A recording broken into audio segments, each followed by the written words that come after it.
Okay, wonderful. So looks like we are indeed live. And that's right, it's going to be a late tournament today, as per usual. It's probably going to be a little bit of waiting at the start, so skip ahead if you want to. If you're watching the VOD, that is. Of course, this is also being streamed live for everyone that is available. And I'm pretty excited. This tournament specifically is hosted by Human Boy, who will be casting the games on his own YouTube channel. You can look him up at Warhammer. Just look up Warhammer Human Boy, and you'll probably find him. So, it should be pretty good. There's actually a fairly sizable prize pool at, I think, about, what, $100? Let me see here. Yeah, $100 for first place. Insane. And actually, in other news, I also have a script that I wrote that should be helping me out in these tournaments. So I actually wrote a script that, and sorry, I'm just checking to make sure I don't miss any of my matches. But yes, I have a script that decides the best 3 factions to pick in an ace match. So I just tell it the factions I've played, the factions my opponent has played, and then it will give me all pick 3s that I can use with with few bans, essentially. So basically, I'm going to have this script help me choose here. I guess technically this is a tool-assisted tournament run. Perhaps not even legal. But anyways, more of a meme, I'm sure it's fine. So there we go. That's a debrief. And I guess for now, I just sit back, relax, chill with chat. Who knows? I really hope I don't have a bye so we can actually see some action here at the start of the tournament. I do need a little bit of warm-up myself, since it's been a while. Oh, and Shibu, hello. Happy to have you in chat. And there we go. Let's see. Dang, look at that. 30 players. The tournament hasn't started yet, though. So if you do actually want to join it, I think on my Discord, I pinged a message, but never mind. Human Boy just said that. The tournament is now live. And my first match shall be up against the mighty Blood Penguin. So should be pretty fun. Blood Penguin. There we go. And you can go ahead and get them invited. And get some nice casual games going. Yeah, long time no see for sure. I am posting more regularly, but my streams themselves are going to be a little bit more sparse than usual. And that's just because I want to pace myself with all the content creation here. I don't want to overwork myself and get burned out.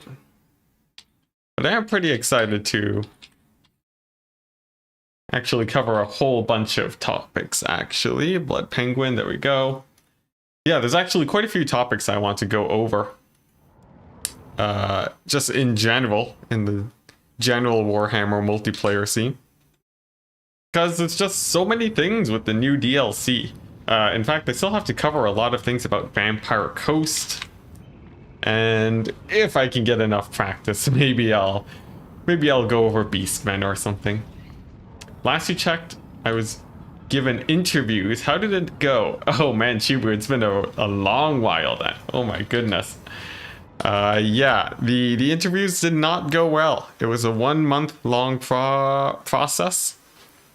And let me just message my opponent. Blood Penguin, there we go. You're up. But yes, it was a 1 month long process where I went through about 10 different interviews, interviewing about 14 different people. And at the very end of it, they decided not to hire me, unfortunately. So it does mean I am unemployed for yet even more time, but I'm making do with the free time I have. So not the worst case in the world. I get to just chill and relax and enjoy my extended vacation. I've been blessed with having enough savings where I'm not too worried, thankfully. And it means that, of course, I get to stream some more, which is always quite fun. Unfortunate, bright side, you have more time for us. Yeah, indeed. And I think it's worth it. You know, life isn't about making money. Of course, you need money to live and so on. But you know, it's about enjoying yourself with the time you have. At least that's my interpretation of it. Who knows, maybe in 30 years I'll be regretting all the time I spent on streaming. Oh, how could I? Anyways, that's enough of that. Enough speculation of the future. We have the now to go over. That's right. A match between Blood Penguin, where I am going to go VP, banning the Wood Elves and the Vampire Counts. Not a terrible pick and ban. And with Vampire Coast, I think my win rate is fairly good with them. I am quite practiced in many of the matchups. I have generally a good idea on how to work with the new Beastmen and the new Lizardmen. So I'm feeling good. I'm feeling good, but you never know. You never know. These tournaments, it's all too easy to get knocked out extremely early. So we'll see. Blood Penguin deciding what to go for here. Will it be High Elves, the classic? Empire, even more classic? We'll have to see. We will have to see indeed. I am pretty happy that I didn't get a bye though. In my most recent tournament series, I keep forgetting to shuffle my own bracket, which does result in me always having a bye, which even though that's better for my chances in the tournament, it's definitely not very exciting on stream, I can say that. Lots of waiting for lobbies to open.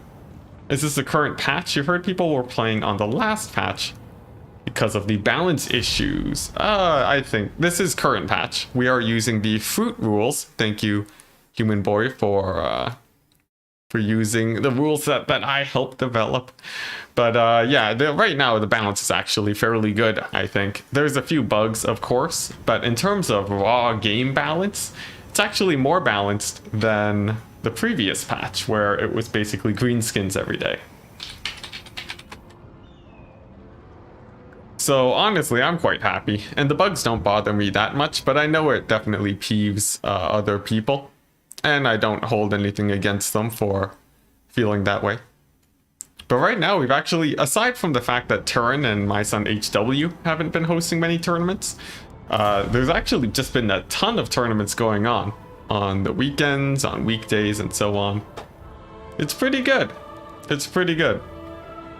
All right, now he is going for High Elves, so I will need to go for some sort of Coast first High Elf build. I have so many of these at this point.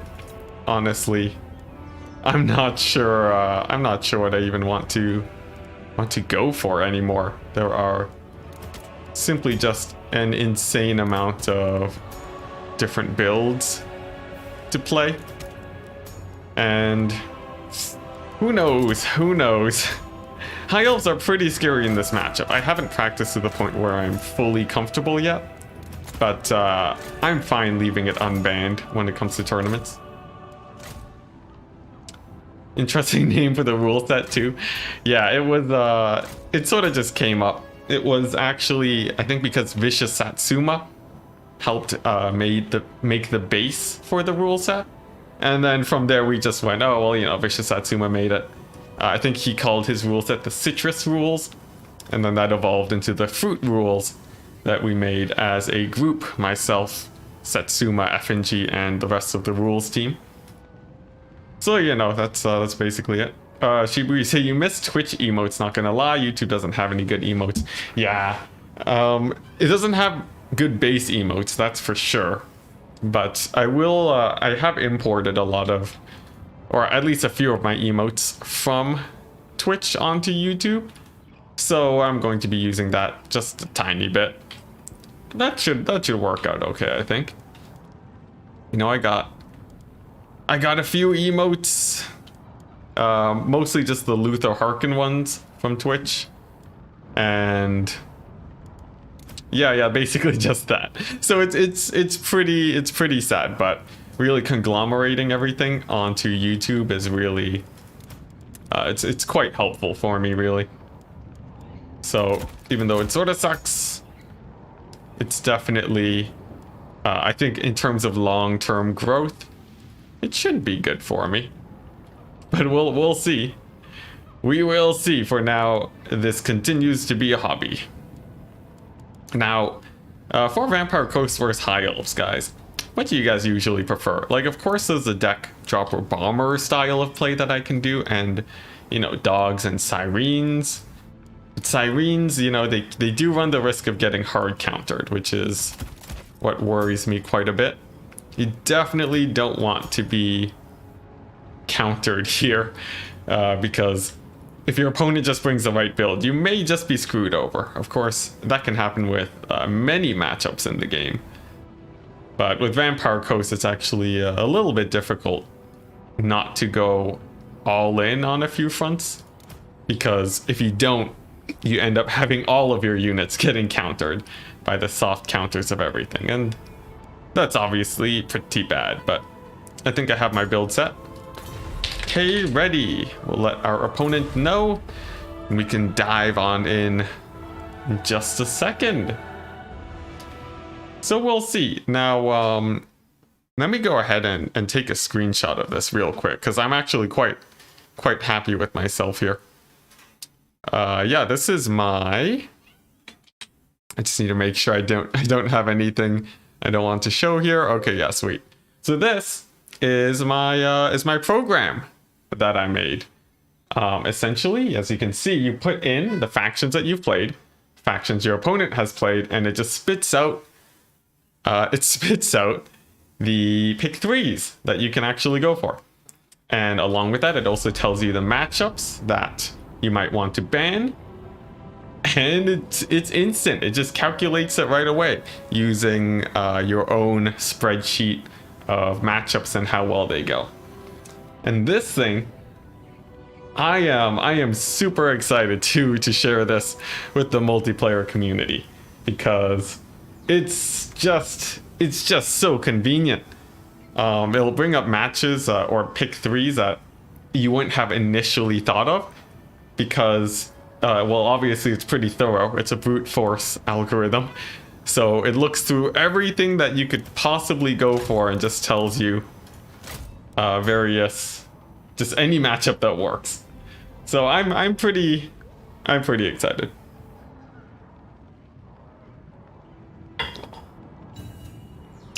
Alex is saying you're doing homework right now. Hey, well, one interesting thing about homework, actually. Man, the homework that I did in school, it applied very little to my life after I graduated. Now, that doesn't mean don't do your homework, because obviously it is still important. You want to be passing your courses, but oh wait, no, you're doing housework. Okay, well, never mind then. Never mind then, this is perfect.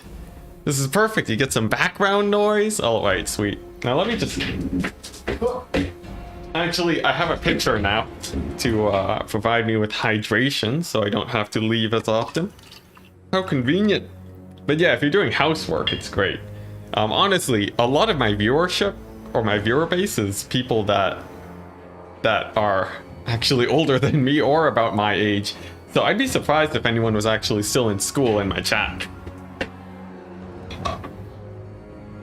Like, I think most people are, yeah, like mid-20s, mid-30s in my chat.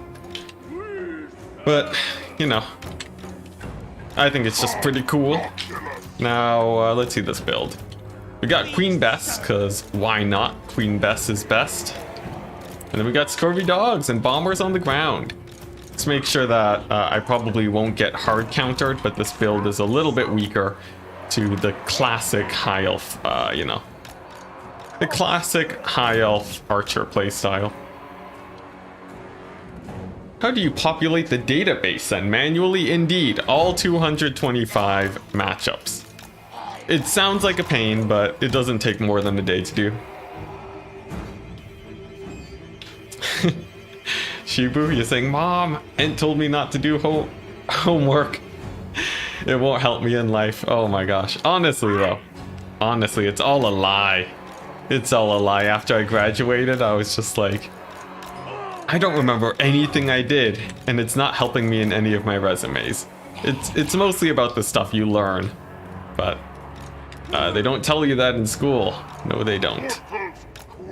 Warhammer does have a pretty mature / older community, says Shibu, than most other games you've seen. Yeah, dramatically so, actually.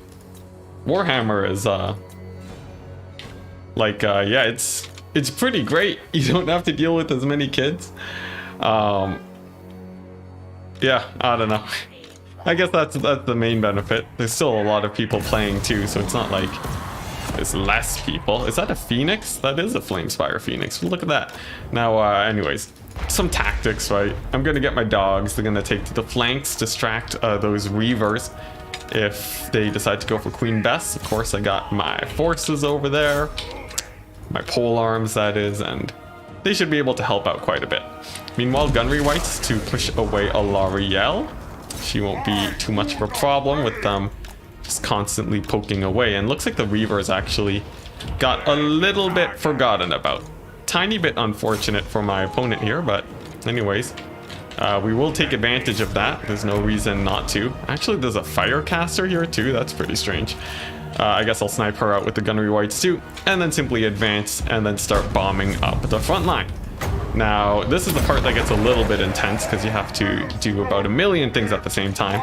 While microing your dogs, you gotta get your zombie summons out. You gotta stall out the, you gotta stall out the archers. You gotta get your gunnery whites forward, and you gotta actually use your scabs grass.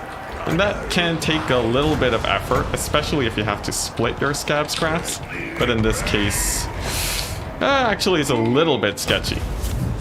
Right now, the issue being that these forces are just a little bit too far away for me to easily scab scrath. But there we go, I do get one unit of archers. Miss the scab scrath just a tiny bit. That's not too great, but my dogs are in the back line now and they're gonna start munching on everything.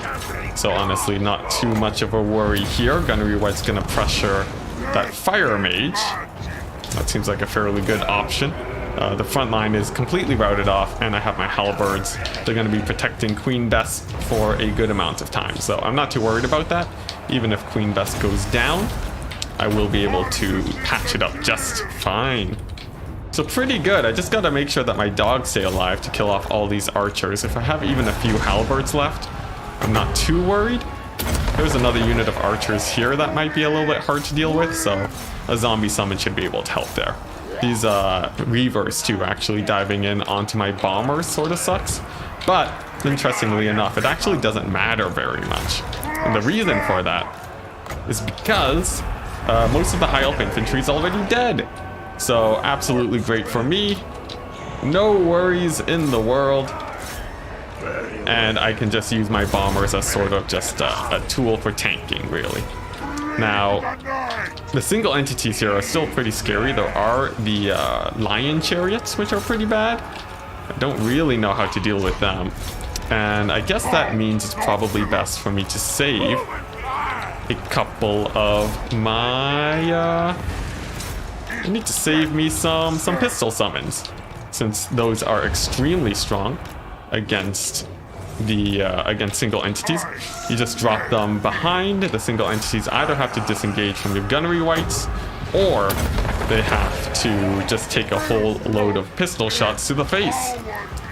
And that's a fairly good trade for me. I'm using summons to protect my gunnery whites because they are, like I said, very important here in this late game situation. And yeah, as long as I can keep them alive, I'm feeling pretty good. Nice scab scrap to finish off the rest of these high elf infantry units here. That should work just fine. It looks like they are routing off. Absolutely great. Dogs are just routing off everything else. I eat another big burning head. That's a nice play for my opponent, because the less infantry I have, it just starts getting a lot harder to actually bog down, like Alariel and the Phoenix and so on. But I think I'm still pretty good. The situation feels quite nice. Balance of power is in my favor.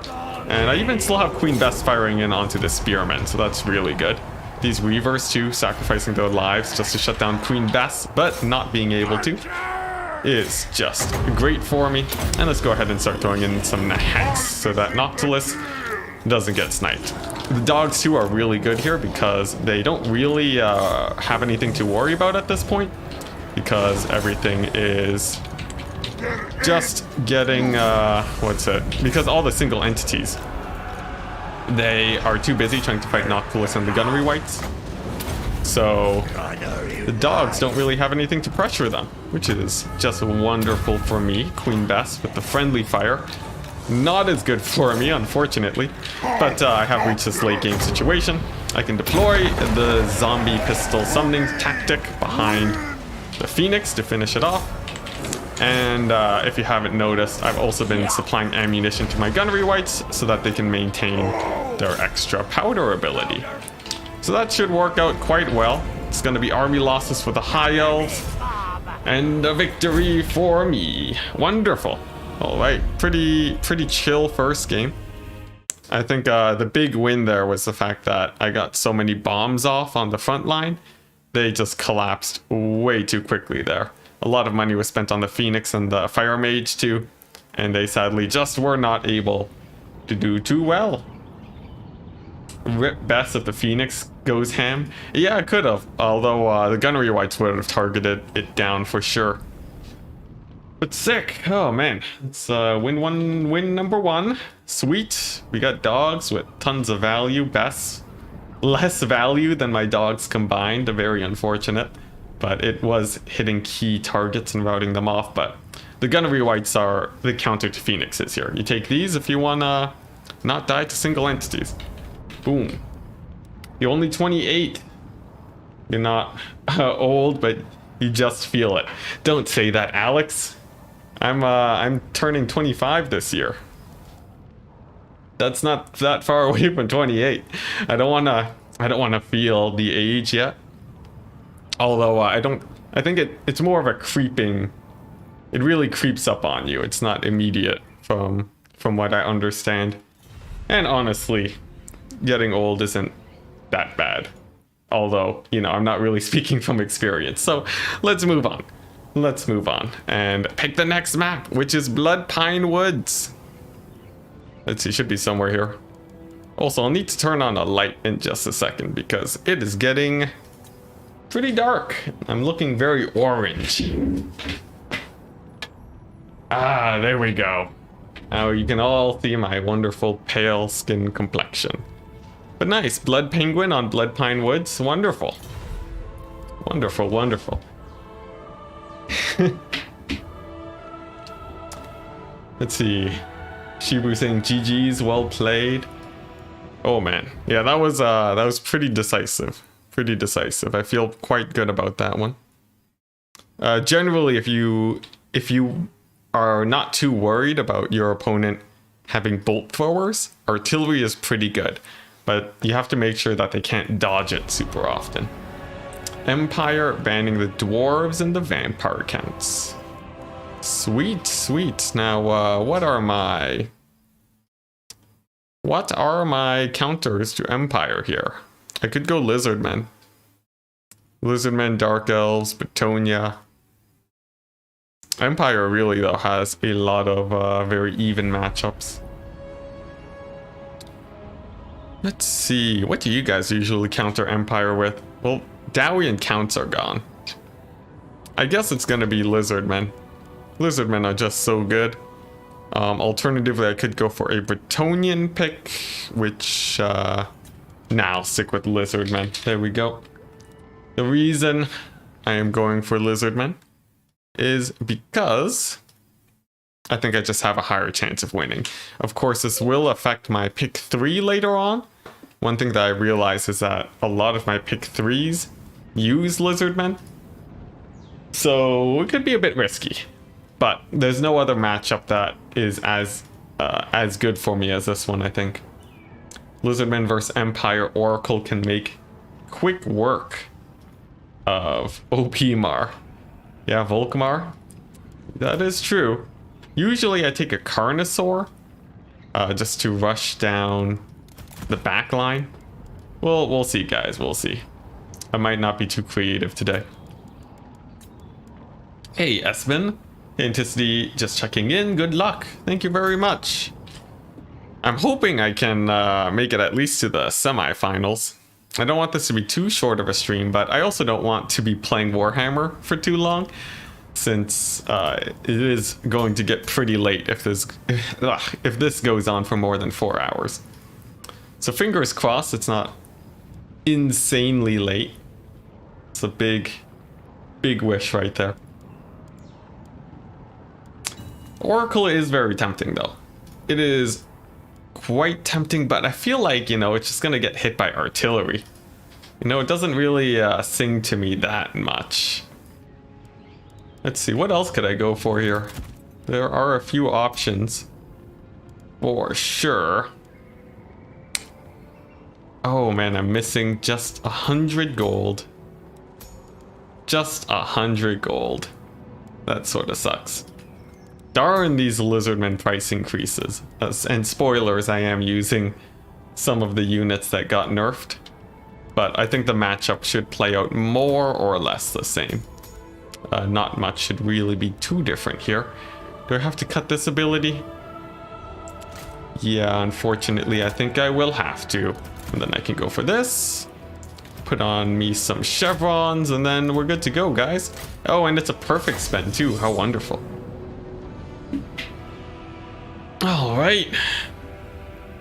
Now, let's see. My next opponent is going to be Alcathor. All right. I've never seen them before, which is always quite scary. They could be a new player. They could be a Smurf. You will have to see. Also, one thing. If I talk to the camera like this, how does it feel? Because I don't know what it looks like on the side. But if I'm just talking like this, talking to my left and looking at chat, it might be strange. I'm not sure. I have no idea. Is this Blood Penguin? Yes, and you can see it right there. Boom, on my banner, my custom-made banner that I made ages ago. I'm actually quite happy with it. Took me like a whole day to throw it together though I am not a graphic design type of guy. Although I very much enjoy it as a... not even really as a hobby, but I enjoy it when I need to do it. Talking straight to the camera is weird. Yeah, it's very intimate. But if I was full screened, it would be really strange if I didn't look at the camera. So, you know, your feedback is appreciated. You think it doesn't matter too much? All right, I'll take it. Let's see, these cohort, they're gonna take the far flank so that they can help in the cavalry fight. These guys are amazing at flanking. Usually you don't put them in the middle because the units in the middle tend to fight for a fairly long amount of time. And that means that their actual, you know, undying ability sort of goes wasted. By being able to disengage and bounce around, you can get a lot more value on that front. So something to keep in mind. So there's a crying baby outside, but I think my microphone doesn't pick it up, thankfully. Even though my ears definitely do. Alright, but here we go. Here's the Lizardman build. Good luck, have fun. To Blood Penguin. I got me some cavalry, that's right. People say cavalry is bugged, but it doesn't really matter. Cavalry is still very important. That's right, no infantry spam. Insane. This is a classic Lizardman build, though.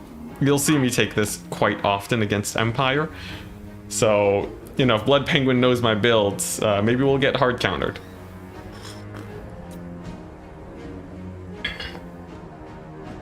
Always interesting seeing people's control group style. Yeah, actually I posted a question on YouTube recently asking about that. Most people go for control group 1 for their lord. and a lot of people actually go for 4 or higher. And one of my clanmates had a theory that that's just because of people going for... Is that Marcus? It is! The man himself! Oh, he's shooting at my lord. And he misses. Oh, that's very unfortunate. But yeah, a lot of people go for higher control groups, and it's theorized that that is simply because of... I need to advance. That's simply because of the... God, I can't think while I'm microing. Because they use mouse hotkeys. Yes, there we go. Now my Source Old Blood, he needs to take further to the flank. I need to get this Bastillodon in here, and I'm mostly relying on my infantry to do well this time. Let's see, man, Marcus is going ham on my lord. I want to charge in, but it's actually a tiny bit risky. Because if he nets my lord down, I could get focus fired, and we definitely don't want that. Instead, I'm going to try to sneak in some cavalry, try to sneak in my lord, and get a big old break on most of these Empire units. The net does drop on my Pterodons, actually, which really sucks, surprisingly. But I will be able to get my lord in, though. I do a lot of damage to those silver bullets also.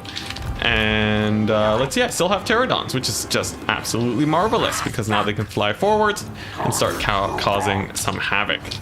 Now, the big benefit I have right now is the fact that I will be winning the frontline fight. So actually, I don't want to be too hasty with my cavalry right now. That's actually a little bit of that would be a tiny bit of a misplay if I did that. Also, my lord is taking a ton of damage. Let's just patch him up a tiny bit. And then, yeah, like I said, I don't want to take too many cavalry engagements, simply because I can win the infantry fight first, and then go for the cavalry fight. That should work out much better for me. Silver bullets getting chased off the map. Wonderful. The damage resist has gone off of my lord, and I will need to pin down Marcus with this Bastillodon. Meanwhile, let's rout off these spears real quick, and they get my cavalry supporting on this end. Continuing to just chase off units and making sure that my lord doesn't die. That would definitely be very bad if he died. And if I can kill off Marcus here, that would be great, but things are a little bit scary here. Some of these Outriders are actually coming back. Marcus is still pretty scary, but in general, the heroes of the Empire don't actually have too much support. There are a ton of Outriders, which is very bad for me. But like I said, if I can just simply deal with these single entity lords and so on, I should be okay. Some halberdiers, I will try to rout them off. And then I still have yet more cavalry to come in and support. The big problem, my lord is definitely quite low right now. And the onus is on me to kill off Marcus. I do have my red-crested skinks. They will be able to help a ton. But my lord, it looks like he will be dying. Let's go ahead and boost up his leadership just so he lasts a tiny bit longer before he's off the battlefield. And then use this Bastillodon to kill off Marcus. Although that was definitely a very good snipe. I do still have the infantry advantage. I think I have the cavalry advantage with these red-crested skinks. And being able to cause terror is going to be very important here. But tiny bit of a scary game here. I did not want this to be as close as it got. But I do still have chameleon skinks. Oh man, Marcus is very high on HP though. And it looks like my caster lord actually got routed off. That is definitely not good. Let's continue to chase Marcus though. If I can deal with him, then we should see some pretty big routes on the lizardmen side. But I think definitely a big misplay that I did here was actually letting my lord take so much damage. He definitely shouldn't have. But the balance of power goes back in my favor again. I will continue going for that Marcus kill. That is my one and only goal, apparently. Let's go ahead and snipe out the infantry here. And then the Bastillodon is still looking quite good. Nice and healthy. That's definitely great. Let's bring in my cold ones. Another net does drop. Let's see here. My cold ones do get netted diving in on Marcus, but they just barely get him to rout off right as they connect. So that's going to be great for me. I can now use my chameleon skinks sort of just to kite out the rest of the game here. Pterodons to kill off Marcus. And let's go ahead and use this Bastillodon to finish him off. I definitely want that terror to be getting the cavalry away. But man, oh man, Marcus, why are you so hard to actually catch this game? He's just been an absolute pain, very slippery today. And my Bastiladon might actually rout. Now that would obviously be very bad. Let's see if I can boost its leadership simply by giving an attack order, giving it that extra charge bonus. That should help it out. And indeed, it looks like it does. Use my Chameleon Skinks to snipe out Marcus, who, surprisingly enough, manages to stay on the battlefield despite all odds, and then get my Pterodon Riders to just shoo him away as I run away with these Skinks.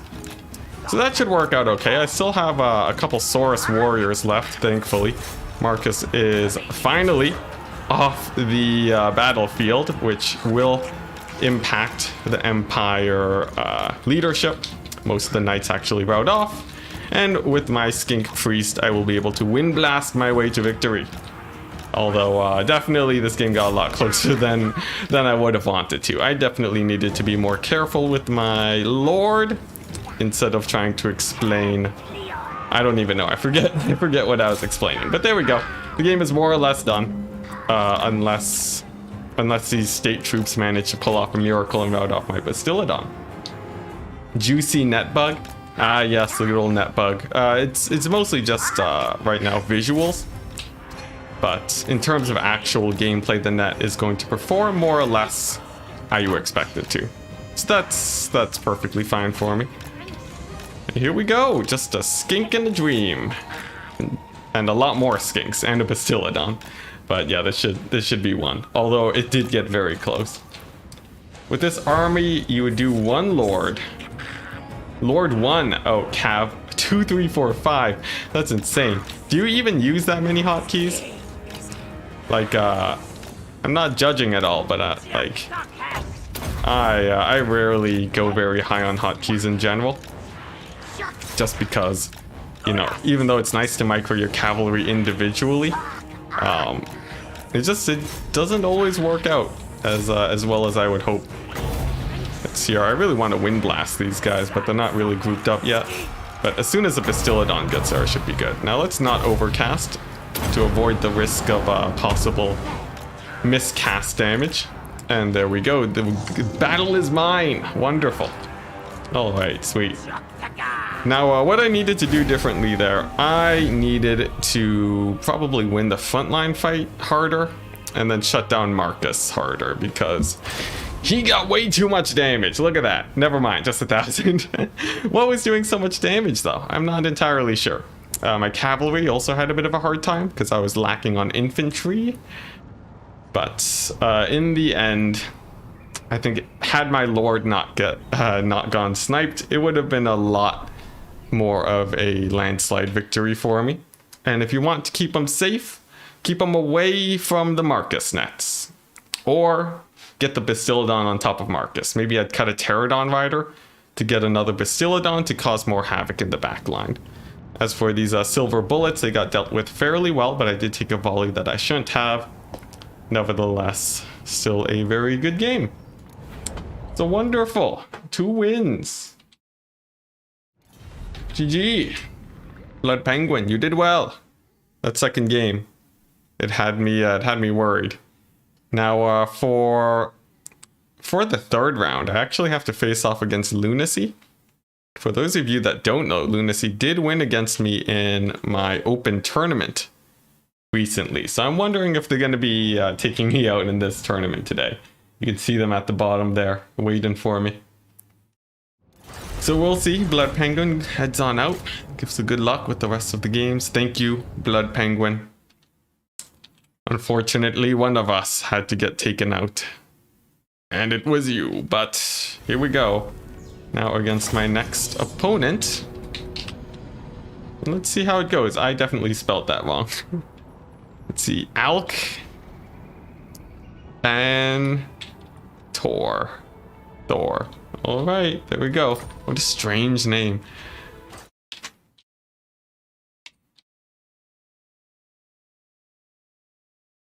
Sorry, just have to let them... Oh, whoops. Oh, whoops.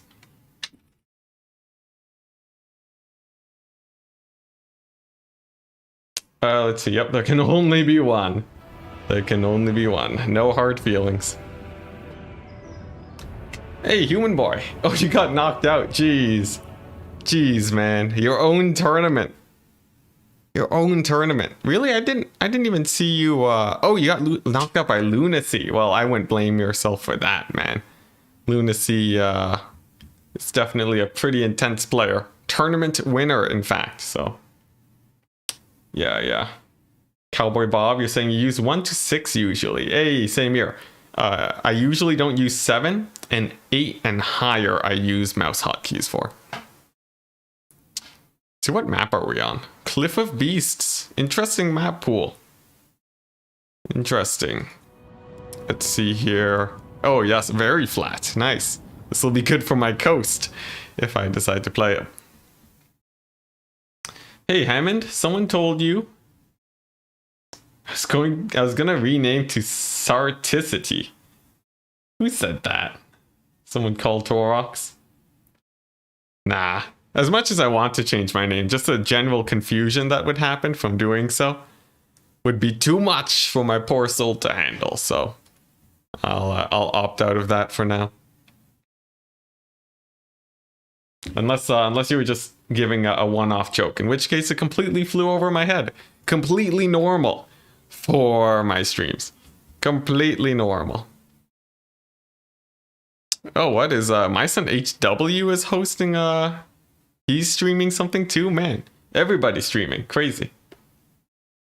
You only use prime numbers for hotkeys. Yes, it's very hardcore. You got 1. 1 is a prime number, right? Come on, math degree.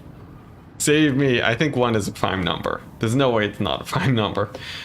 So what, you use 1, 2, 3, 5, 7. Actually, that's not a terrible split. You know, they're nice and spaced out. Most of them are clumped up on the left side. A good strategy. Really good. Alright, now my opponent isn't responding, so we'll give him a solid 15 minutes. And if he doesn't show up, then we simply move on. Such is the way that this tournament is set up. Ah, there we go, and they are on their way. Sweet! Freebeard City? Maybe that's very tempting. 1 is an even number. Oh yes. Oh no, I think I heard that. I heard about this meme. Let's just stay away from that with the 10-foot pole. I do not want to go down that route. Alright, now let's see. Does anyone know about this player? Alcathor? I hope I don't just get demolished by them. Although, getting demolished in multiplayer is a very good learning experience. So it could be good. This game, you don't need hotkeys, says Cowboy Bob. It just makes things easier. Indeed. A lot of other games, having hotkeys is definitely pretty important. Especially in games where you have to macro, like in StarCraft. But in Warhammer, there's a few people that go hotkey-less. In fact, in my poll that I did recently, a whole 20% of people don't use hotkeys. I would have expected that to be higher, but I think the bias in my audience shifts more towards people that enjoy at least a little bit of multiplayer and more hardcore Warhammer. Hey, and there's the man himself, our opponent. He's a Be'lakor main. Oh my gosh, Warhammer 3. Oh, please. I hope they just announce in September that it's coming out in September. That would be the best. That would be the best case scenario. Yeah, StarCraft, it is mandatory for hotkeys. Although you can F2, but you will lose all your observers. For those of you that don't know what I'm talking about, get out of here and play some StarCraft.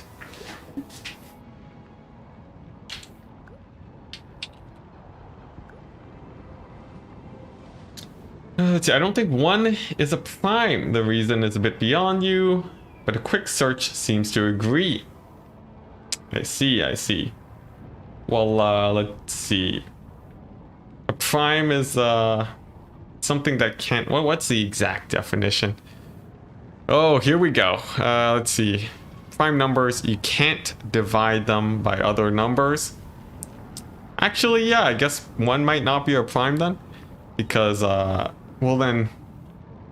But then 2 wouldn't be a prime. Did it start at 3?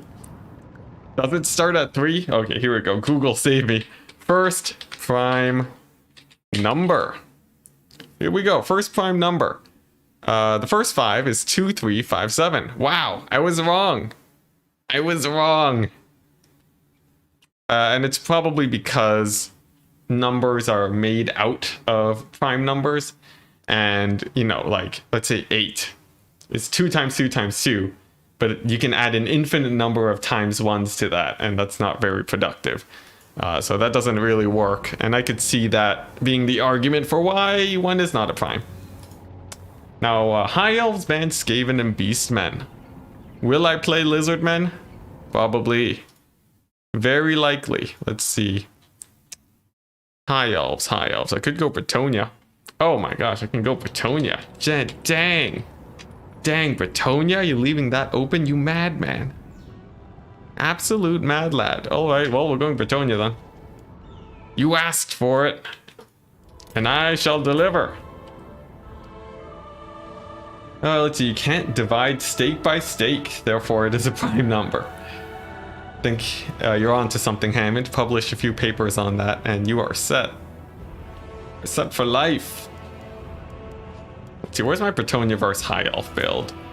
Ah, yes. I remember this one fondly. I do have to change it, though, because a couple of the units got nerfed, unfortunately. See, very bold choice. Go Chaos. Oh boy, Chaos would be fun, but I haven't practiced them a whole ton. Honestly, there's a lot of good counters to High Elves. I would say this is the risky pick of the day indeed by my opponent here. The problem being that Bretonia have a ton of options here. Just a ton. No, wait, no, they don't have a ton of options. They have one option, but it's very good. You know, it's the usual playstyle. You guys know it. If you've ever played in a tournament, played as an elf faction and left Bretonia unbanned, you know what's coming for you. And the big question is, does my opponent know enough to win it out here? I'm not sure. Maybe he has a sneaky build up his sleeve. And actually, I'm not sure how I want to modify my build based on the changes to the pricing here. Darn you, CA, why would you change the prices so? Oh, I know what I can do. I was just being silly.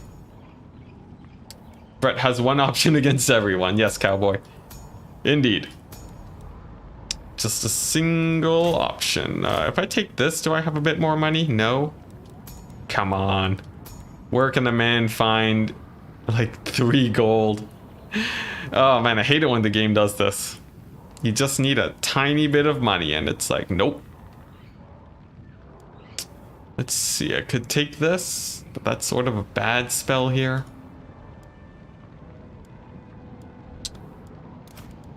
Do I forsake my poison? That feels like a bad idea. It's really a problem with the hyper-optimized builds. You can you get screwed over just a tiny bit, and then nothing works. Absolutely nothing. 5 archers, 5 cav, a bunch of chaff. Cowboy. How are you stream sniping me through my screen blocker? How do you do it? Alright, let's just do this. I have, what, 172 gold left? So I guess I could take maybe some abilities on my guys. Yeah, maybe some of this. Some of this. Hey, that feels pretty good. Alright, well, I believe I'm more or less ready. Ready as I'll ever be. Put on the chevron, ready up. And then wait for our opponent. Companions and Realm Knight ROR. Interesting pick. I really wonder what my opponent's gonna go for, though. I really wonder. What is it like? Is it gonna go for a full cavalry rush, perhaps? Does that even work? I don't know. That it might work. It also might not work. Maybe he'll go for. Who knows? Who knows? A box, perhaps? That could do okay. He could also go for. I don't know. I don't know. There's not a whole ton that really scares me here. Triple Bretonian artillery. Now that would be scary if he cavalry rushes you. You know, tons of dragon princes and reavers barreling in on you. It could go badly. If you had to guess, a porcupine build with a ton of spears and archers. Foot Imric. Oh wow, okay. Foot Imric if they're a Chad. That'd be something. I would say that would be, in general, a bad idea, though. You usually see 1,000,000 archers on the High Elf side or the Bretonian side. Bretonia generally brings a lot of archers. High Elves, you generally lay off on them because there's just so much armored cavalry. You're not going to be killing much with your High Elf archers. He is ready, though, so we may ready up. He's going Grimgore again. Trust me, I know so, says Hammond. Have you seen him play before? I've never seen this guy. I don't know if he's new to the tournament scene or if he's been around for a while. He's in the Warlock Engineers group on Human Boys chat, so presumably he's been around for a while. Also, I forgot to change the names. Ugh. How could I? How could I? Okay, how do you spell this name? Let's see. Thor. Nope.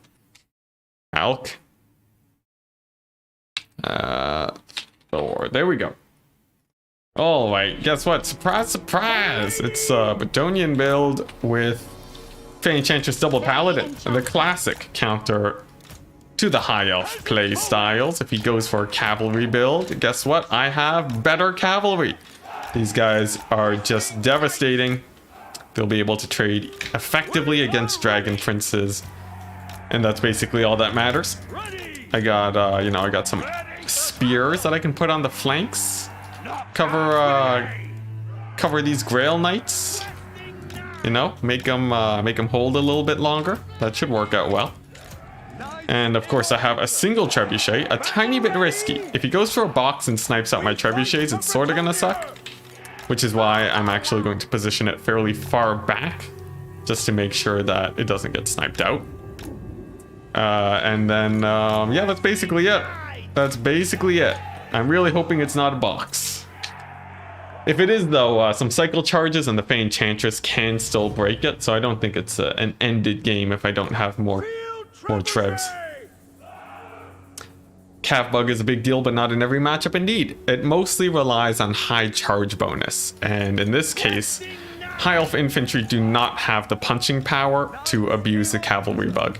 A lot of people worry about it, but it's really not an issue, guys. You can see in many games people still go cavalry, and if they're taking cavalry in competitive tournaments, it means that the bug doesn't matter very much. But there we go, my opponent is ready. Man, my eyes are dry. And what do we got? What do we got? We got some bolt throwers, very scary. We got some elite infantry, the dreaded Phoenix Guard from the High Elves. Nothing behind me, that's definitely good. And all I gotta do is overwhelm with cavalry. He actually has no cavalry to speak of by the looks of it. Now, it's definitely not a very recommended option here on the High Elf side. I would say you probably want at least a little bit of cavalry. And he's going to be moving up his bolt throwers to try and get to my my trebuchets. Now, when you see this and you have extra range over your opponent's artillery, you should advance. Especially when you have a mobility advantage. You don't really need to stay back to defend the trebuchet. That is simply not very important here. It's much better to move upwards so that your archers can start laying waste to your opponent. And right off the back, I'm just right off the bat, I'm just going to punish these spearmen. A tiny bit out of position. No real major threats for me. I can just move on up, get the Enchantress to mortise them away a tiny bit. And my archers are going to be getting in range of the bolt throwers. They will focus them down. And then from there, I can begin kiting out the high elf forces. So honestly, I'm feeling quite good right now. I have a ton of cavalry coming in on the flanks too. And I will be losing a couple of my guys, but it's not too bad. Just losing a couple of them to take out the trebuchets, I think is absolutely fine. And in fact, these guys are going to leave a little bit early since it seems like this artillery piece is going to go down due to my cavalry collapsing in on top of them. So that should work out quite well. And I actually want my archers to live so that they don't die to the various elite infantry of the high elves. In the meantime, I'm just getting my cavalry into the mix, keeping my peasants away from all the dangerous elite high elf infantry. The peasants are there to stall, and if there's actually nothing for them to really stall against, there's no real reason to actually bring them in. Enchantress is taking a lot of damage though. She will need a bit of an evac. I'll bring in some peasants to help her out. And in the meantime, my archers can start focusing down the sword masters. Now, the sword masters over here, they are causing issues for my Enchantress. I will have to bring in my knights to give her some assistance so that she can actually escape. That mass there actually working out quite well for the high elves. In the meantime, I guess my trebuchet should be firing in on the sword masters, and then the Enchantress should be able to escape just fine. Meanwhile, Grail Knights, those are my most expensive knights. I want to make sure that they definitely stay safe. Come on, Enchantress, what's wrong with you? Get out of there. There we go. Finally escaping. Meanwhile, my Paladin getting a nice blob here, campaign style, on these very elite high elf infantry. Looks like, there we go, a Dwellers Below is going to end them rightly. My Paladin can then escape. And then I can use my superior mobility advantage to secure the win here. Looks like a big spell's coming down on my archers too. Thankfully, I can dodge. It should be fine. There we go, Fiery Convocation. Not too scary as long as you see it coming. I almost didn't. And it's very important that you actually keep good vision on all of your troops so that you can actually dodge. Very, very important to keep in mind. Now, these peasants are chasing off sword masters, but the peasants actually have such low balance of power. I don't trust them to chase off these sword masters, so I'm actually going to pull in some cavalry to assist instead. Looks like my archers are doing a great job on these spearmen here, and I can now proceed to end Teclis's life by just collapsing in on top of them. These Phoenix Guard I'll distract with my questing knights. Just getting in a little bit of a charge. They do take a bit of damage there, but nothing too bad. I just have to make sure I don't fully commit to the charge there. My trebuchet too, getting glorious friendly fire on all of my troops. But honestly, this game should be pretty decisively won by me here. Just simply because I have so many more units and my archers are still so healthy. They can likely just shoot everything to death here, I think. And then that's just gonna be the plan. Really, I think this is a perfect representation of the fact that even though cavalry is bug, it's very important that you take them. The sword masters, you know, they are fairly strong against, cavalry if they are able to charge. But without the mobility advantage, my range units just have so much more of a bonus here. They're basically just completely uncontested. And here we go. Let's see if I can finish off these sword masters. I'll use my Bretonian archers to go ahead and do that. And there we go. They are going down, and I can start kiting out the Phoenix Guard, bringing in my archers to shoot at them also. Enchantress and the two Paladins are still healthy. That's very good for them. And nice. Ah, yes, good old nets. Did Teclis have a net this game? He did have a net, surprisingly enough. I think a lot of Spirit Leeches went in on the Enchantress. I'm actually pretty surprised that I didn't take too many nets, but honestly, I wasn't too afraid for a lot of the game.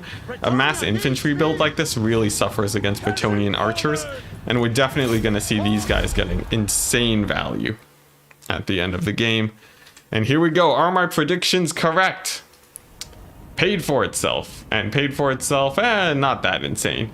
In fact, it seems like the questing knights probably did a lot better there. Yeah, It came down to the cavalry shutting down the archers. Now, I think it was a pretty big misplay. The bolt throwers just advanced way too aggressively to shut down the trebuchet. Definitely not a good idea. You lose a lot by having to advance like that. You'd rather just move your infantry and dodge the trebuchet shots instead. As for my hero squad, they didn't really have anything to take down.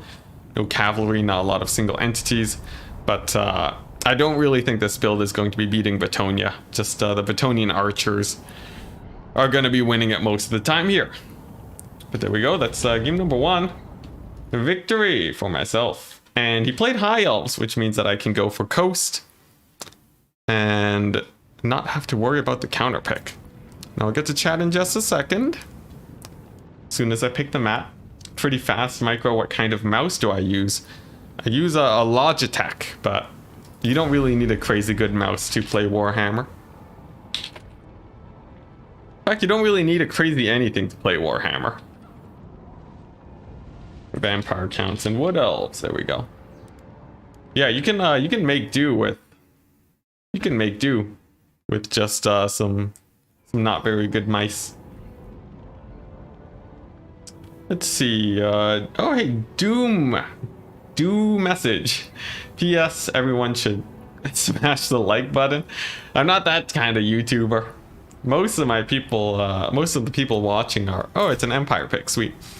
Most of the people watching are a much older audience, so I sort of have to cater to that, or more so, I don't really try to cater to younger audiences. But I don't know. Maybe talking about smashing the like button is all the craze for us 20 ups. Who knows?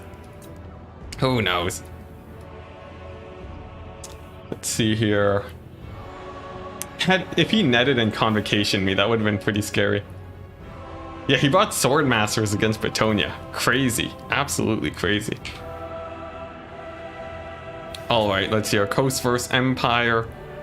What build will I go? This one seems good enough. You use a glorious Model O. I've never heard of that before. Never in my life.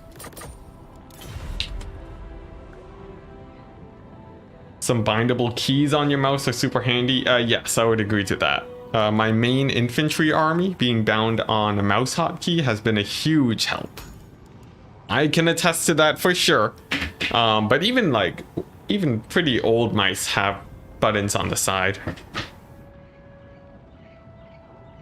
So it's not like you really need to spend a lot on a crazy good mouse. Every bit helps, so you've been told, yeah? Well, I don't know. In terms of streaming as a career option, I currently do not yet know if that is within reach for me. I did the math. Even if I would need like a good few thousand more people watching before I could even consider, or a good few thousand more subscribers before I could even consider this as a part-time job. And like a less than minimum wage part-time job too. So I don't know. Instead, I just try to enjoy the progress, or the process that is, and just put out informative videos on whatever piques my interest that day. But man, would it be sick to be able to do this full time. That would be insane. If someone offered me that, I would take it in an instant. Oh my goodness.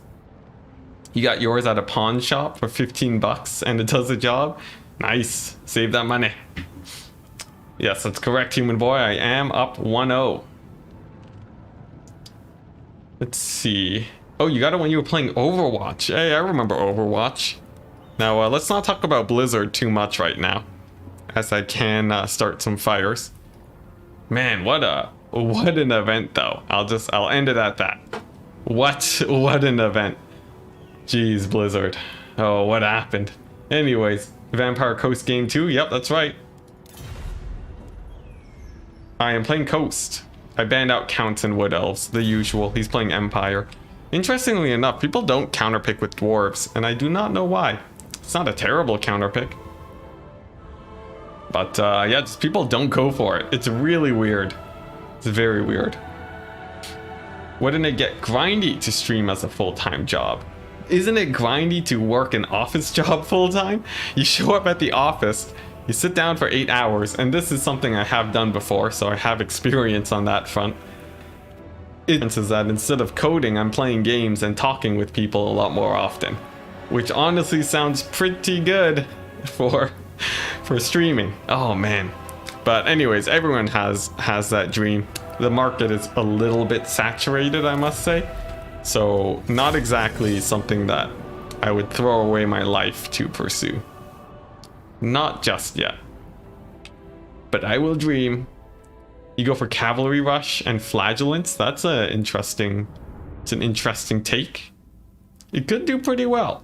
But Empire Cavalry is really expensive. If you want to rush coast, you need extremely cheap units. And when it comes to Flagellants, well, they simply just a tiny bit expensive at 600 gold. Especially when you consider my zombies come in at about half the price and delay for an insane amount of time. Not always the best idea. Now, this is the edge of the map, so I can't deploy that close. I have to shift aside a bit to make sure I'm obeying the rules.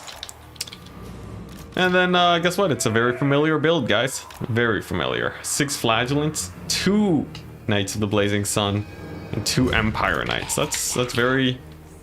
It's a pretty spicy play. Most people prepare for ranged builds, so I think that could work out. Of course, you'll have to be a bit worried about the Sirens. You don't want to get shut down on that front. But honestly, a full-on rush works really well versus these gun builds. I don't know how well it works against a Vampire Coast box that a lot of people go for, but I think it definitely has some merit. I gotta say though, I have had a ton of practice being rushed as Coast, so if you're planning to take it versus me, I would be wary. I would be very wary for sure. Firecaster for Sirens, a common mistake that many people say. The good old Firecasters for Sirens. It can work, but you do have to be very careful. Most of the times I'm babysitting my Sirens to dance away from Firecasters, and it's actually a lot less of a hard counter than you might expect. So do be careful. Do be very careful. Just as I shall be with my Sirens. So good luck, have fun to my opponent. We got this formation. It's a little bit tighter than I usually go for, and the idea here is I need to actually... Nice, I can start in range of the Empire front line. That's pretty sick. But yeah, the idea. Defend my center line, move with my infantry up immediately so that I can start giving myself some space. That's going to be very important. Sirens can hold the flanks quite well, so I'm not too worried about that, and the dogs are distractions. So what do we got here? It's going to be a fairly ranged heavy build here on the Empire side. Double cannon. Boris in the sky. Wow, look at that. Big Boris over there. Well, he's going to be a little bit annoying, but I do have... Whoa. There we go. I do have a lot of my handguns to defend, so that's not too worrisome. There's no cavalry in my back, so I don't have to worry about that. I just have to worry about these Flagellants coming in to ruin my day. Now the dogs are going to be going in onto those glorious great cannons. Let's go ahead and shut them down. Noctilus, the ultimate master of distractions, summoning some pesky zombies in front of those archers. That'll work out just fine for me. And then the deck gunners as my main DPS. Absolutely glorious, classic Vampire Coast. That should work out well. Now these dogs, they need to pull away to safety, away from Boris, so that they don't die. The archers are going down. Sirens don't have to worry about Boris, thankfully. Simply because Boris just doesn't do enough damage, really. Firecaster's far away, which means I can engage those Knights of the Blazing Sun with my Sirens. And I can get these bombers up to deal with the Flagellants. You can see they've already taken an insane amount of damage from my forces. Yeah, just from the deck gunners, their initial volleys. And yeah, and so on. Now, there we go. The fire damage has been put onto these knights. I will have to disengage here. And the plan is to get my... Oh, geez. My micro is being pushed. Well, we're gonna have to work on the micro for just a second here, but I need to pull these sirens away and heal them up so that they can survive that magic damage. That's definitely a little bit annoying. I wish I had Noctilus a tiny bit closer to save them, but come on, you darn sirens, live! Live, darn you. Okay, there we go. So now that the fire damage has worn off, that will be very good for me. Oh geez, Boris is coming in on the flank. That's not good. Let's turn guns here and try and snipe them out. That's actually very bad.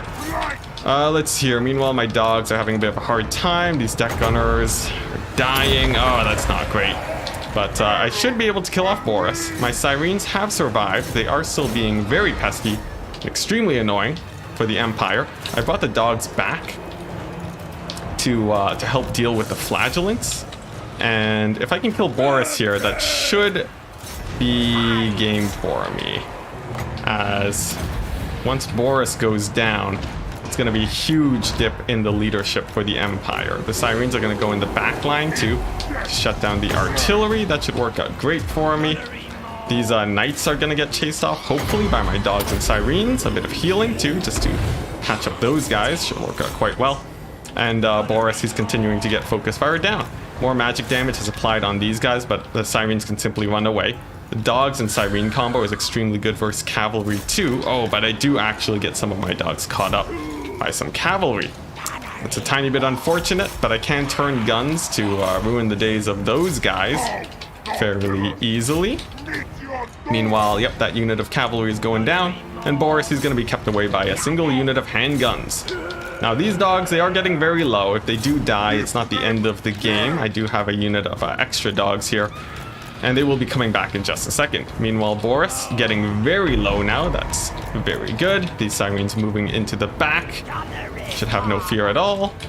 And then let's go ahead and get an overcast and a hatch up my deck gunners and the dogs. The cannons have been shooting at them for basically the whole game. And that's actually no problem for me because cannons actually take forever to kill deck gunners. I would definitely not recommend that as your main deck gunner killing strat. Because, well, you're spending 800 gold to shut down 700 gold after they've already gone their value off. And as you can see, the gambit has paid off. We have successfully held against the might of the Empire. And Boris coming in for another big old charge is going to eat a face full of lead. And then I think I should have this game won. There we go, just a ton of missile fire. He's gonna go down. I can advance with my army. I still have sirens in the back line. And I think we have won it. Noctilus is very healthy too. Well, let's just throw a Wraith Storm on that Bright Wizard. Probably focus him down with some deck gunners too, just so that he doesn't give any more magic damage. And I think we are fine. And there we go. You can see even with the magic damage on the cavalry, I did manage to keep my sirens alive. And that did give us the sweet 2-0 victory. Oh my gosh. A little bit scary. But yeah, you gotta be really careful. Magic damage is not an auto win against sirens. Oh, you actually had triple cannon. I didn't even realize. But yeah, they just didn't get any value. They basically just killed one deck gunner. And that's it. So that's very rough. It was a good play to advance with the army, to keep Noctilus away from the artillery. But all in all, that Empire build had a pretty rough time, I would say. My sirens managed to live, and I still had handgunners by the end of it. One of them even getting 1,400 gold value, which is insanity. Oh my gosh, they got one chevron. Good for them. But yeah, there we go. Pretty classic coast build. I would recommend you guys try it out. It's very fun. There we go. GG, well played. Let's see. 6 flagellants? Okay, 5 flagellants. Yeah. I think it's generally still a pretty good build, but you have to be very careful not to die to those bombers. They are very pesky indeed.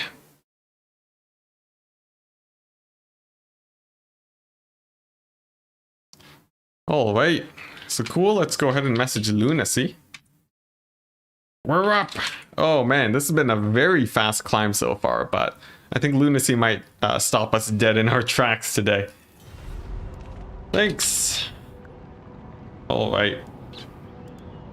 See, do I have Lunacy on my friends list? I do. Wonderful, wonderful. So I guess let's go ahead and host a lobby. Have them join on in. The Flagellants, they did their job, but they're very expensive. So what are we on? River Amaxon, sweet. The main problem with taking Flagellants is that, well, they're very annoying, but they do, their main counter actually is Scurvy Dogs. Scurvy Dogs do so much damage to unarmored targets. If you do see a lot of Flagellants, the strategy is to bring your dogs up to clean them up after you do most of the damage with bombers. That's usually the best strat, I would say. It can be a little bit risky if the Flagellants are being defended, but if they are alone, you can secure some pretty good trades on that front. See, where is River Amaxon? There we go, set. All right, Lunacy, the revenge, it begins. Ban Wood Elves and the Vampire Counts, the classic. Now this map is sort of awkward. That forest on the flank is going to be scary. He goes Dwarves. Let's see how it goes. That's why it's there. Good with cavalry, since 2 Blazing Knights, 2 Empire Knights. Volkmar should be able to bust through. Well, Volkmar is going to die to handgunners very quickly. I've seen it before. Do not charge Volkmar into 4 handgunners. I would say that. The Knights can have a pretty hard time if I do proper blocking, but anyways, if you go for no artillery, I think it's still pretty scary. If you just go for the full-on rush, no archers, you can probably break through into the coast backline. I just really wonder though, like a classic box with some halberds would be pretty scary there. But feel free to try it out. I'm not stopping you. In general, people play pretty consistent Empire builds, so there's no real reason for me to diverge just yet. I need some more people to beat my coast build, but it just does so well that I generally, let's see, what am I taking here? This? Yeah, this is the build. Yeah, the build, it's been so successful for so long, I don't really have a reason to change it just yet. Okay, ready.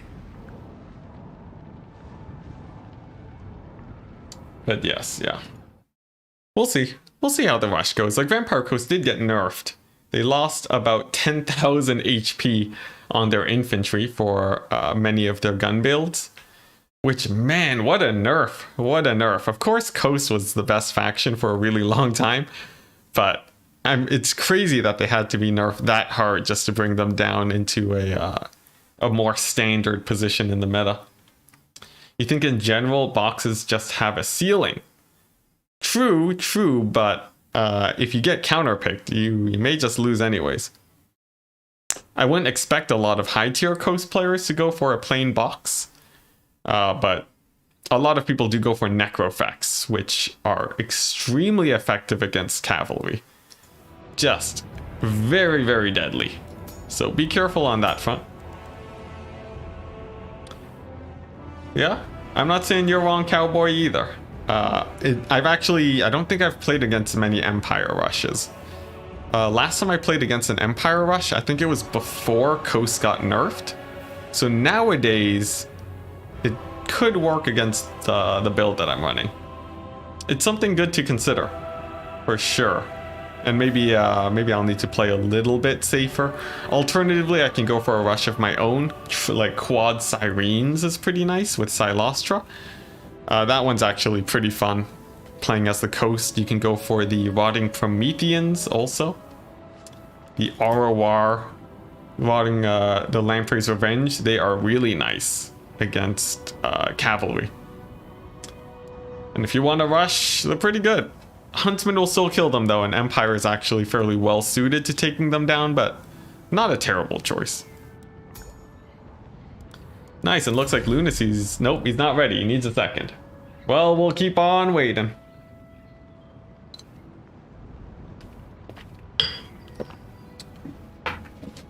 If we lose this match, I'm in a really bad place.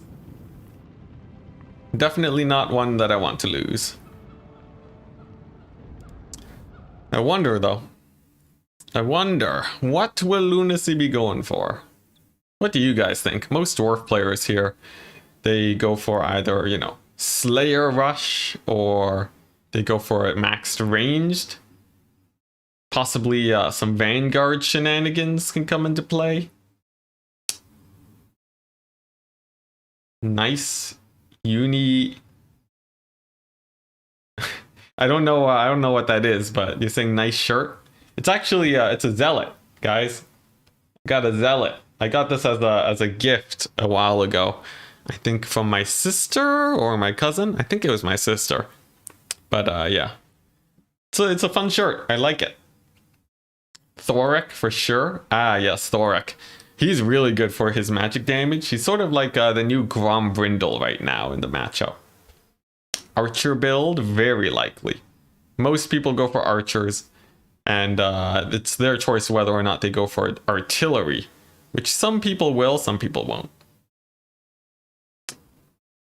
Unilever. Is that like a color? This is more like I'd say maroon. Yes, I am a Protoss main. I got to Masters with Protoss. Just barely. I didn't hang around in Masters. Basically, right after I qualified, I was done. And that's basically the last of multiplayer StarCraft I saw. Just, yeah, getting to Masters and calling it there. And that's right, I was a filthy Protoss. Were you a Zerg? Did you play Zerg or Terran? If you played Terran, you have my condolences for all the Psystorms you probably ate. If you played Zerg, your condolences for all the Protoss death blobs that nuked your roaches into oblivion. Disruptors, oh my gosh, Disruptors. What a glorious unit. So crazy. You never play with artillery, it just never works out when you do. Yes, in general, I would say most players, you should not go for artillery. You should actually go fairly low on artillery most of the time, unless you're very specifically trying to counter something. But your default should be none, and then focus on advancing. In fact, I should do a tutorial series on maybe some new player stuff, you know? How to set up some basic builds, how to get into the multiplayer scene. I feel like that could be fun. Especially because recently I've been getting a lot of messages from people talking about how they are new to multiplayer and that they're joining my tournaments, which is just an absolute honor to be bringing in new people into the scene. But right now they sort of just get demolished by the veterans that join my tournaments, which sort of sucks, but you know, I think hopefully with more and more resources they'll get over it. And that should be quite exciting. Now, I have gone for a Vampire Coast. That's right, artillery build. I was just bashing on them, only to take them myself. This is a classic anti-dwarf build that I like to take. And we'll see how well it does today.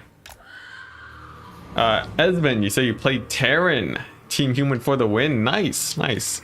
So I have these deck droppers for Slayers, actually. The pistol bats are actually really good here for that. And we'll see if how well they do in this game. My opponent has a fairly small army, which is generally a good sign for me. But I might have to worry about artillery. Gyrocopters could be pretty annoying too, so I don't want to run into that. And we'll have a dog in the back just to sniff out some rangers if they are deployed on that side. Now if he does advance through this forest, things are going to get a little bit scary and I'm going to have to pull to this side. They also have my anti-slayer defense, zombies, and some depth guard These guys are just great if you don't want to die to Slayers. Simple as that. This build probably has the most hotkeys out of all of my builds, and Master Engineers are also going to be very annoying here. Probably the worst thing that I could run into, but I'm still feeling rather confident. Now, I'm going to be out of range at the start in case there are cannons, and I'm going to pull my artillery back if I do see them, because cannons are a problem here. This build does the worst against cannon dwarves, but aside from that, it's still a fairly good time. Took you a couple of years before you could compete with good people, and you've been playing Total War since Medieval 1. Yeah, Warhammer 2 is, there's a lot of mechanics going on. Just having single entities, having air units, and so on. There's a lot more dynamics than usual. But there we go. There's no quarrelers on the left flank. Nice. There's no artillery. Ah, thank goodness. All right, so that's very good for me. These bats are gonna go over here just to scout out. Don't want to get caught out by any of those pesky Dowie. I'm going to fire in some line shots that away. And I have practiced my manual aim, and it will sometimes hit. So that's going to be the goal. We got some Slayers on the flanks here. Some of my Sirens lying in wait will be ready to ambush them. Same with the Depth Guard. I can begin moving these guys up. These Sirens are going to take to the flanks here. And then my artillery, well, it's simply just going to keep on firing. Trying to get some good hits on those dwarves. Let's go ahead and restock ammunition too. Get my Depth Guard onto those Slayers, and the Sirens are flanking. Meanwhile, the gunnery wights are going to snipe out at some infantry, eventually the engineer. Then I should be good to go. Now, my bats, they need to be distracting. They're going to begin flying up in front of the forces here. Depth Guard in the forest should do quite well for themselves. Sirens, they can fight Slayers. It's actually not too bad of a situation for them, as Sirens, they sort of just grind against Slayers for a really long time. Depth Guard absolutely annihilating Slayers too. Absolutely wonderful unit in this situation. And now I can begin the collapse. The Rangers are going to have a bit of a hard time. My Lord needs to run to safety. There's going to be a wind spell here. Easy pull away with the Sirens. Saw it miles away. I feel pretty good about that, I gotta say. Let's go ahead and heal up those Sirens too, and then bring these ones out and around the back to start ruining the day of these dwarves. Some more bats are gonna fly on in, and then these pistol bats are gonna shoot out those some of those dwarven Slayers on over there. Another big wind spell does hit a lot more Sirens that time. Whoopsie daisies, bad play on my part. And these bats are gonna shut down those Rangers. Now my Lord, she is a little bit out of position right now. Let's get her into a better place. Let's see here, my Sirens and Depth Guard are making short work of that flank. That's very good, and the ones on the left, they are going to need more healing for sure. So my Lord wants to be in position there. Meanwhile, my dogs are going to harass the Slayers to make it very hard for them to get any amount of value as they try to push into my backline. Generally, the impulse that we see from players is they try to shut down my artillery as quickly as they can, but that simply can turn out quite badly when you have the dogs biting into their backs. It's very important that my artillery find good targets too. Mostly they're shooting, quarrelers and so on, as those guys are usually the most exposed, and then my artillery will generally do the best versus them. These Slayers have taken tremendous losses trying to shut down my backline, which is great for me, and now I can focus on the engineers with my gunnery wights. Probably the main target now. My artillery is actually much less important now that I have successfully shut down all the range units. So it's mostly just the engineers. They are a problem because I desperately need them to not shoot my heroes to death. My heroes are much more important in this situation because, these engineers can actually kill out a lot of my army if I'm not too careful. So that's the plan. So far, Queen Bess has used all of its ammunition. More reason for me to not really worry about my backline at this point. And I'm feeling very good. These Slayers are completely out of position too, because they had to push out without the Ranger support. And yeah, this is it. Just a methodical Vampire Coast playstyle. This is why I don't ban Dwarves too, because this build is absolutely terrifying. And most people aren't even going to go for artillery anyways, playing as the Dwarves. So it feels good. I will need to get these dogs to a bit of a safer position though, as they are fairly nice against Slayers in the late game. So let's go ahead and just heal them up. I do miss my Lord, unfortunately, but I think this game should more or less be won by me. I do still have so many Sirens, and this and Thorek is about to die too, so I'm feeling like I'm in a pretty commanding position here. Yeah, I have tons of Sirens, so good. There we go. Fairly decisive victory in game number 1. And looks like that's army losses too, indeed. Which means that it is just Slayers left. And actually one with a lot of extra money. So there we go, guys. The hardest matchup in the game, according to some people. Demolished! With a pretty clean victory. I would very much recommend this build, by the way. You do have to work your Sirens sort of like cavalry. But if you can manage it, if you can manage the micro, I use the most hotkeys in this build than compared to almost everything else. But if you can shut down those Rangers, you're more or less in a good place. Whew. Didn't it used to be a truism that Dwarves always beat up Coast, or are you just misremembering? Most Vampire Coast builds will lose to Dwarves.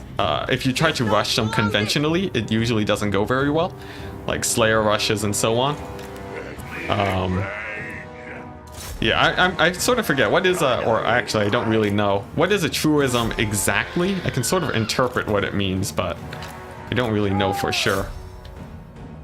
But yes, Dwarves, they will beat like your usual gun coast. They'll beat a Silostra rush, they'll beat Mourngulls. They'll even beat Sirens if you don't have your artillery. But if you make the right decisions, you can actually turn it in your favor.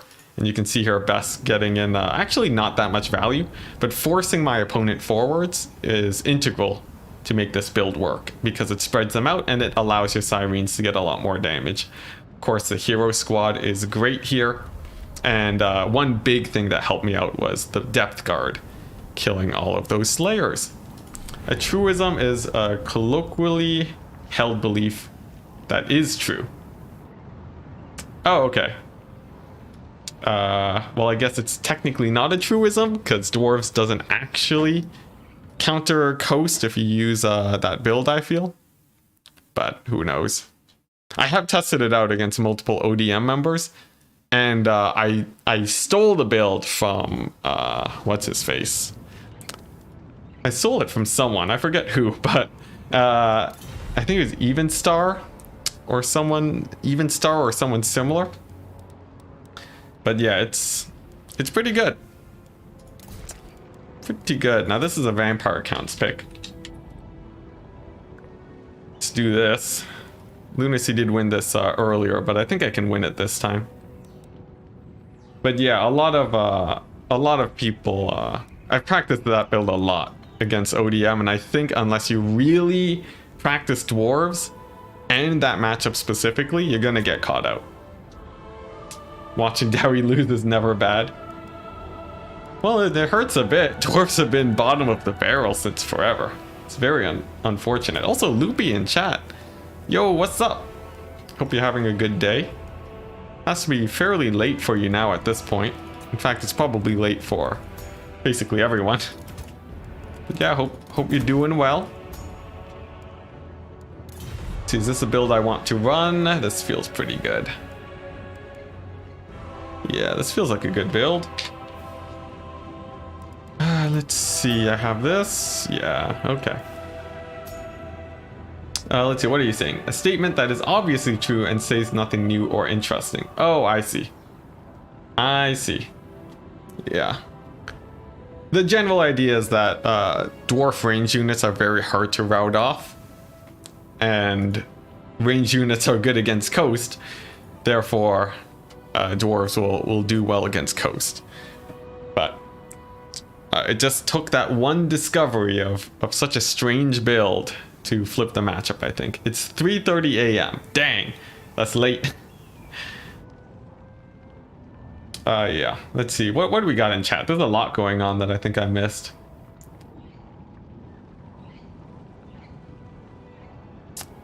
Let's see.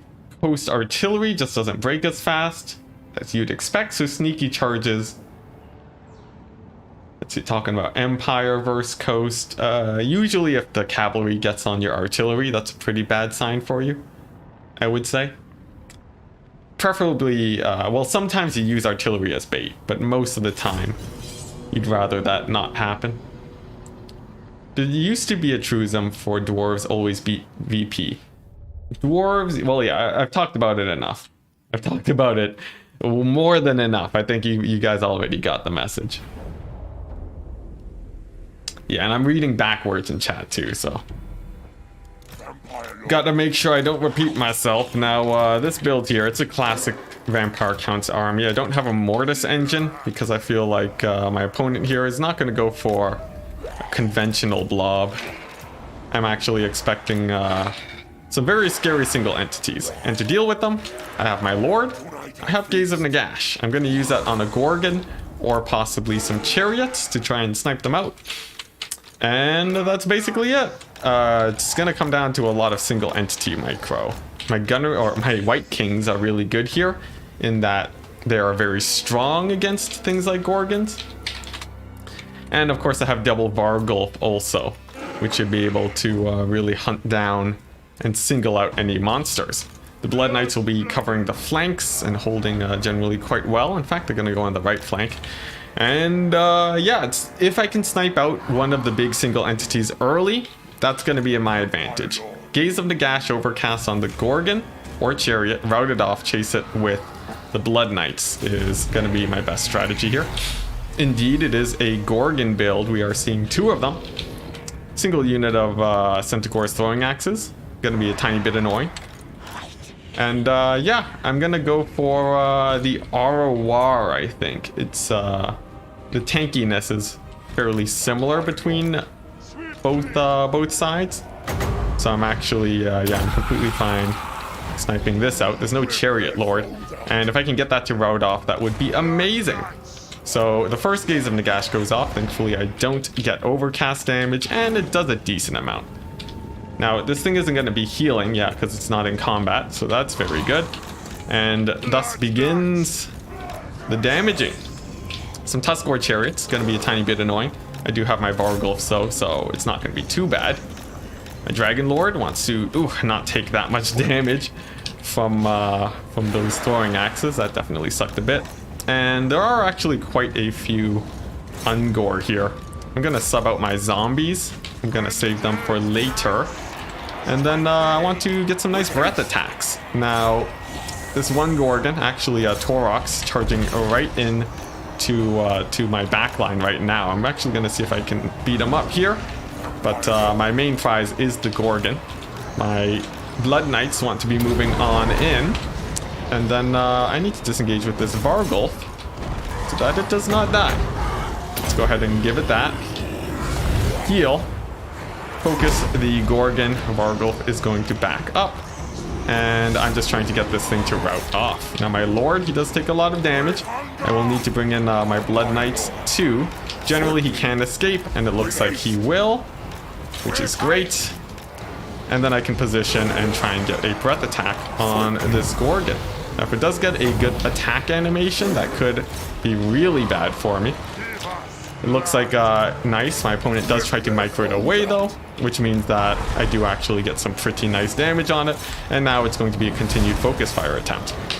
The reason I'm spending so many resources to take it down is because these guys heal and they get insane amounts of value if you don't take care of them early on. And given that there was a pretty hard snipe attempt on my forces, it's gonna be, this is my main opportunity to take it out. And it looks like it will be going down to the double Vargulfs, thankfully. I may have to chase it off here, but perhaps not, as it is fully surrounded by many of my forces here. My zombies are more or less just stalling. And then after this, it's probably It's probably Torox that I'm going to go for next. The Brave Shaman of Death is routed off too, actually getting in a lot of damage on him. Looks like he will be routing off, but he'll likely come back. And let's see, do I go for Torox or the Gorgon? I'm not entirely sure. The Gorgon is fairly low. But I do have a Gaze of Nagash, and that is very effective against the Gorgon, as it is unarmored. It does do a decent amount of damage, and then I'm going to actually, I forgot to Scab Scrat. That's a pretty big misplay. But, and then I can position for a breath attack, and then hopefully get this guy to route off too. Once the Gorgons are down, I'll be feeling a lot more comfortable. My Lord is very low though. I will have to actually try and get him into a safer position before those Centaurs actually kill him off. That was actually very scary there. But let's see how this goes. I am actually losing out on a lot of my forces. Those Centaur throwing axes actually causing quite a bit of an issue. My Lord looks like he is going to be crumbling away. And that's going to be very bad. Now I will be able to kill off the Gorgon. But the fact that I just lost my Lord and I don't have any Bargulfs left is actually really, really bad. I think potentially trying to snipe out those Gorgons might have actually... Wow, I'm actually really surprised about that. What killed off my Bargulfs? Taking a lot of damage. Perhaps it was some spells that were cast. Maybe I should have gone for Torox instead, but actually the mad dive into my backline paying off for Lunacy in this game. Gonna be working out for him. Let's go ahead and call GG. Well played. I think it was whatever call he made, it was definitely worth it, and I'll definitely have to analyze this game because things were looking good with the 2 Gorgon snipes until everything started dying. Now, my theory here is that those Centaur throwing axes were the main issue there. And there we go, 3,000 damage value. These guys weren't really getting shut down, and I probably should have summoned some zombies on top of them. If I think there was a main misplay, that would have been it. The 2 Vargulfs are okay, but perhaps I should go for a Terrorgeist instead, just for easier charges, and it'll give a less of a target for the Gorgons. Actually, yeah, I think I probably will go for that. The Blood Knights were okay, but they probably should have been cycle charging the infantry instead. But there you go. There you go. I think I was doing okay, but in the end, some good range damage there on Lunacy's part was gonna be my downfall. And that does put us into the ace match. Gonna be quite scary indeed. Let's go ahead and just modify the build a bit. And then we'll see what he decides to go for. I could go for some Graveguard. That'll usually win me the frontline fight. But what do I want to do against those big monsters? Crypt Horrors could do okay too. I could afford them possibly. But we'll have to see. We will have to see. Man. Okay, Cowboy saying Torox last. Okay, that's a hot take. Could try double Terrorgeist and a Hellsteed. Ah. Now that's an idea. Hellsteed for the mobility. Take off one of the Blood Knights. Double Terrorgeist. I have insane sniping potential. This is pretty good. I think this could actually work out quite well. Let's see, I can double breath attack the single entities. I do like it. Perhaps a little bit of mass, just to pin things down. I wasn't missing out on the Scab Scraps too. I think I definitely misplayed it a tiny bit. But what can you do? Let's go ahead and get in the Sternsmen too. Maybe another unit of skeletons too also. And then, yeah, this feels like a pretty good build. Let's go ahead and save this, and I'll try it out next time. This is definitely a matchup I should probably be practicing more. But, yeah, I think Vampire Counts is still fairly advantaged here. You just have to make sure that you don't get, well, you have to make sure they get good enough trades with your single entities. But there we go. Lunacy going for his pick 3. We'll see what he decides to go for.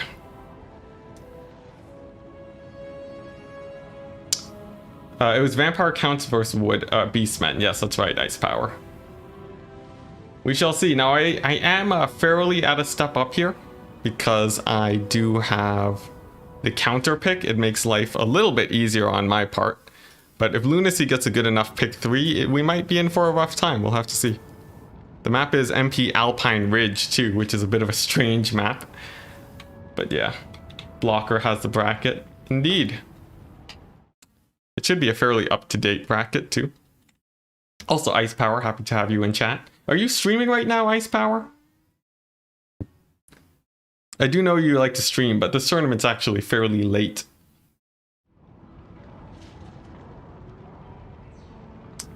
Let's see, does anyone have the bracket? Yeah. Okay, well, that's already been answered. What was going on in chat during that game anyways? Those double Gorgons were brutal. It tore apart my poor Vargals. Aren't the Dowie bottom of the barrel in lore as well? They used to be good though. I think in Warhammer 1 they used to be good, so maybe it checks out. Maybe the dwarves are it's the perfect representation in game based on their lore. 1-1 rubber match, that's right. Will we lose this match, or will we finally get the revenge on Lunacy that we have been seeking? I think Lunacy, they're definitely quite strong when they have the matchup that they're looking for. In general too. I think, man, I'm really surprised that my single entities got taken out there, but I feel like with just a little bit more control, and possibly this build against the Beastmen, I should be good. Like, if this doesn't beat Double Gorgon, I don't know what is. Come on. And the 2 White Kings aren't gonna die anytime soon either. They can just scrap the front line and do well. And I have to remember to get the zombie summon on the range units, because those Centaurs got way too much value. Way too much value. I also wonder if I use Gaze of Nagash. It actually didn't work as well as I would have hoped. Maybe I could use, you know, maybe I could use Bon Hells instead. Or just save the Winds of Magic, have a little bit extra money. Maybe I'll do that instead. Like, Gaze of Nagash is really good against Chariots though. So maybe I'll keep it just for that. Marathi double Manticore is good against Beastmen. Yes, that is true. Although I haven't been winning that a ton recently. I actually sort of want to try out a different build against Beastmen, but we'll see. Should always overcast Gaze. Actually, Gaze of Nagash, it's overcast and normal cast does the same amount of damage per Winds of Magic. Overcast does twice as much damage, and that's it. It's just double the missiles. If you look on Total War Warhammer stats, that's how it works. So if you have the time to spare, it's better to normal cast, strangely enough. But yeah, Ice Power, we're playing, well, actually, I think someone already answered your question. Dark Riders win map control since they're so much cheaper than Centaurs. They die to Centaurs though. It's not always the best. No problem. Head in the bracket. You want the burst. Yes, that is true. Cooldowns, very important. And I think against Chariots, you can get a Chariot down to about half HP with Overcast Gaze of Nagash. Definitely something to try out. I think using it against the Gorgon early, though, is a bad idea. That didn't really pan out for me in that game. Not very well. I really should have Scab, though. I guess it wouldn't have really won me anything, unless my infantry managed to push off the Centaurs. If I managed to do that, then I probably could have done a lot better. I think it was still very close. Had my Lord not died at the end, he could have cycle charged Taurox and we would have won. Because it was just Taurox and the 2 Gorgons. So, actually, yeah, it was fairly close. Now, for all of you guys chilling in chat, I do, I'll say again, I have a new script that picks your best of 3s. Oh, Lunacy, he did pick already. Whoops, that's bad. I didn't even realize. Wood Elves counts the Lizardmen and the High Elves. Okay. Cool, cool. I could go Beastmen. But obviously he has a lot of counters to Beastmen in that lineup. Bretonia. And then ban the Lizardmen. Not terrible, not terrible. I'd have to play against vampire counts maybe, which is, yeah, that's not too bad. I could go for the dwarves, but I don't really like playing dwarves right now. I haven't mastered their playstyle yet. Greenskins against the counts. Nah, greenskins doesn't work. The lineup is really good against many of the conventional factions, you'll see. But Tomb King's ban counts is actually better here than Bretonia into vampire counts. I'm more practiced on that front. So I'm very tempted to go Tomb Kings, or I can go Wood Elves myself and ban the Lizardmen, thus giving me either a Wood Elf kite match, which I am practiced in, or playing against the counts, which is could be a bit risky. I guess Tomb King's ban vampire counts is the most preferable matchup here, and we'll see what lunacy has against me. There's actually a few fairly good picks here. Two of them that I have some pretty good practice with. We'll see. He might go for the Wood Elves here. That's a matchup that I haven't practiced a whole ton, but I feel decently confident on that front. Alternatively, like, I could have gone for the Wood Elves, but anyways, it seems like he's opting for the Lizardmen play. It should be pretty fun. What do the numbers on the bracket mean? It means it shows how many wins people got and how many losses. Or yeah, it shows how many wins each player got in that best of 3. That's about it. Nothing too special. Shields don't count as a different variant. I believe that's correct. To the left of my name, that is my clan tag. I am in Clan ODM. Oh wait, oh no, those numbers in the bracket. I see. That is the it's your original seeding in the tournament. So the tournament, it assumes player number 1 is the highest skilled, and then it gets lower and lower as you go, and it seeds based on that, so that the 2 most experienced players get it to the top. Because the bracket is randomized, that doesn't really matter, but for other tournaments, it sort of does. Let's see. You can't postpone sleep any longer, Esben. I don't blame you. Good night. Have a good rest, man. Tomb Kings versus Wood Elves is pretty fun for sure. It looks like it's going to be Lizardmen, though. Lunacy's deciding on that build, however. What will it be? What's the reasoning behind limiting Dark Riders to 4? It is a banner rules limitation where cavalry, monstrous units, and other things of similar types are limited to 4 so that they can't be spammed as much. It's just an aesthetic thing because people don't really enjoy unit spam. At least that was the theory at the time of banner rules, and fruit rules carries over from that. I personally don't care very much, which is why I actually have been running quick battle tournaments recently. Actually, tomorrow I have a tournament where I removed the max 4 limit. So it's basically just quick battles and maximum 300 or minimum 300 units in your army. And that's it. That is it.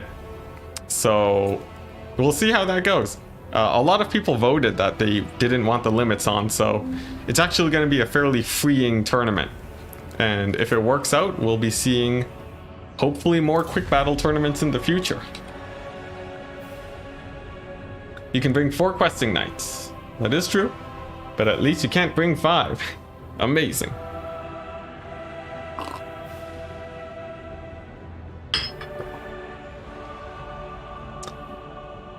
Yeah, well, ice power, you know, it's gonna be with a game like Warhammer where the units are simply so different, you're gonna have stuff that is not fair, quote unquote, to all factions, but it still works out just fine.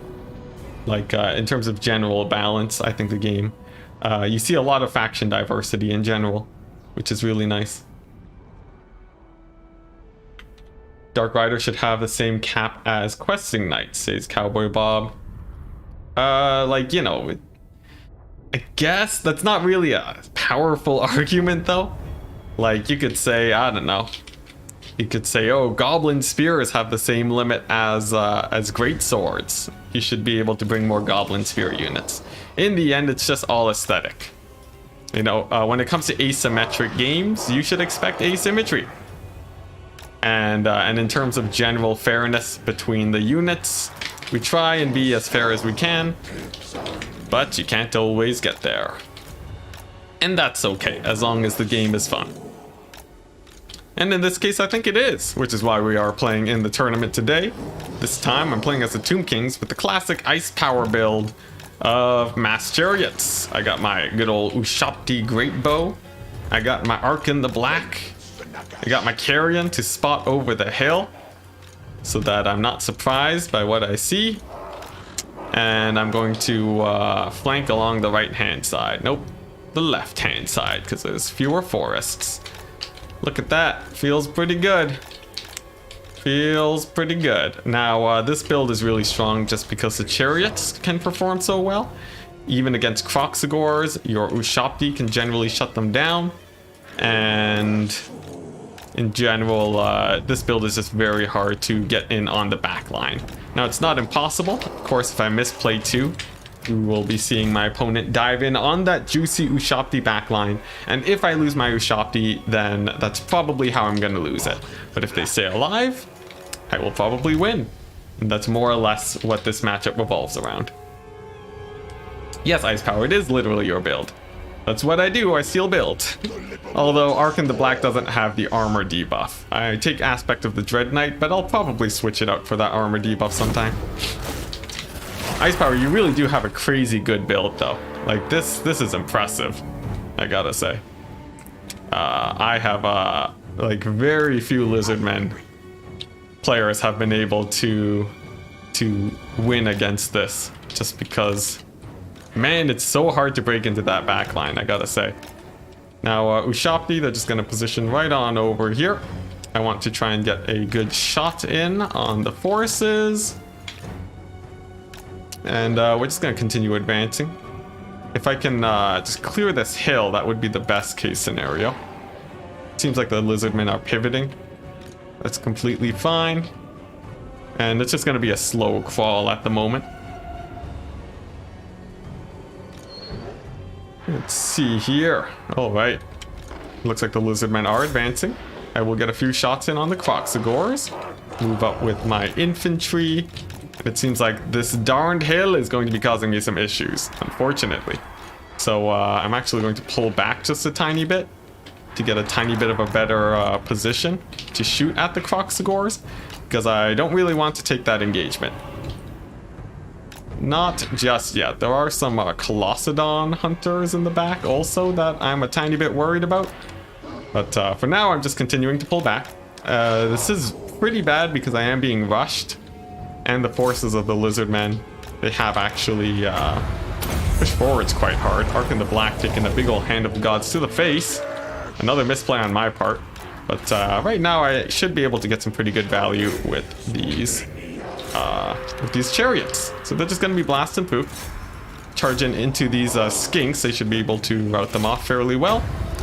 I'll shut down the Colossadon hunters with Arkan the Black. And then, let's see here. Get my Ushapti to kill off these Kroxigors. So that's going to be the plan. But we shall see how this actually goes. So far, the front line is going decently. My chariots have taken a good amount of damage so far. Actually getting caught out by some of the cavalry is not great for me. Colossadon hunters are very healthy too. And they have pushed through my forces, diving in on the Ushapti now. Actually, I'm misplaying this a tiny bit. Let's go ahead and get my Ushapti to a safer position. I definitely don't want Arkan the Black to be dying to another hand of the gods too, so he's going to be pulling back and finding some safety here. My Ushapti do manage to survive. I will be shutting down the Colossadon hunters too. And I can throw in some terror to start terror routing the Lizardmen forces. As for my chariots, I have lost quite a few of them. But I do have one of them that can push into some infantry here. So I think that should be able to help me out. As for Kroq-Gar, he's going to be a bit of a nuisance charging into my center line. But with the Colossedon Hunters down, I'm feeling okay. Let's see, I don't have many targets to Spirit Leech. The Ushabti surviving is very good for me, but I can see Kroq-Gar, he's looking for blood. I'm going to focus the Kroxigors instead. Simply because... oh man, that's so hard to think. I'm going to focus on the Kroxigors because they're much easier targets. And then I'm going to get an Ushabti summon over there on top of good old Kroq-Gar to shut him down. I need to pull my Ushabti through my infantry as much as possible. The reason is because that allows them to get to safety very quickly. The Kroxigors have routed due to the might of the Terror from Arkan the Black, but I do have to be pretty careful here. Those Kroxigors look like they will be coming back. The infantry is overwhelming my lines pretty hard. I do still have a unit of chariots, but I don't think this game is going to be... it's going to be a little bit close for sure. I think my main goal right now is to shut down the cavalry, as they are fairly problematic. The cavalry, they will be able to chase my Ushabti very easily. And I definitely don't want that. And then use my chariots to help support my Ushabti so that they don't take too much damage. Kroq-Gar looks like he is going for another Hand of the Gods too on Arkan the Black. And it's likely going to hit him. Oh boy, and it does a lot of damage. That's not good. I needed cavalry to actually be blocking there. And that means Arkan the Black is likely going to go down. So definitely quite bad there for me. Once these Ushabti are down also, I'm a little bit worried. But the forces of the Lizardmen, they are fairly low on leadership. Let's see here. Let's just get let's give terror to Arkan the Black. Their leadership is very low. My Ushabti are taking a lot of damage, but if I can bring them to safety, I might be able to kite the Lizardmen down in the late game. However, Arkan the Black going down is definitely very bad. And Kroq-Gar is definitely going to be a problem. I don't have many Ushabti left. I do have a decent amount of infantry, but it seems like my chariots have been dying pretty hard. Cavalry too, there are still a couple Cold One riders, but I think my misplays might have done me in. I definitely could have played this one better for sure, losing most of my chariots early on, and losing to the Lizardmen. Not getting as much damage on the Ushabti, while the Lizardmen were going down the hill. Plus, of course, a fairly bad, let's see here, a bad move up by Arkan the Black that let him take a lot of damage from the Hand of the Gods. But nevertheless, still a very close game, and I will still play it out. I think Kroq-Gar will likely be able to close the deal here, but it will likely just be Kroq-Gar that does it. Just because I do still have my cavalry, I do still have a lot of infantry, and who knows, maybe there is an opportunity to come back here. I do have a lot of infantry, which is fairly nice for me. There is basically nothing really left on the side of the Tomb Kings. And I do still have Ushabti with their very dreadful and painful ranged attacks. If they can snipe out Kroq-Gar, that will actually win it for me. But we'll have to see, as the Skinks, they are being a huge pain here. And Kroxigors actually come back. Now that's definitely a problem. Let's see if I can catch them with some spears. Just pin them down and hopefully get them routed off. Kroq-Gar is going to be a little bit of an issue too, and I want to pin him down with my cavalry before I shoot him with my Ushabti. So that should work out quite well. The Ushabti, they are in position, and the cavalry should have him fairly well pinned. And if I can manage to kill him, perhaps a comeback is here. The Ushabti, they're in a fairly nice position. These Saurus warriors are definitely going to be very annoying though. And let's see here. I will have to pull these Ushabti to a slightly different position. Here we go. This is a fairly nice point-blank fire area, but the Saurus warriors are just going to be a huge issue. Plus there's some chameleon skinks. They did just rout, so that is fairly nice. But one of the Ushabti does go down from crumbling. They don't have a clear line of sight on Kroq-Gar. And darn it, had I not misplayed ever so slightly, This could have, given how close this game was, just a slight difference in gameplay could have won it for me. But I think my crumbling Ushabti more or less tell the tale that's going to be coming down here. You just can't get easy shots on Krokgar.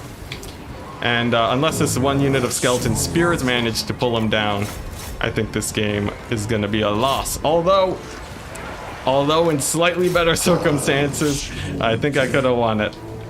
I'd still play it out though. I do have a lot of skeleton spears. I do still have 2 Ushabti too. Perhaps I can get one last parting shot on Krokgar.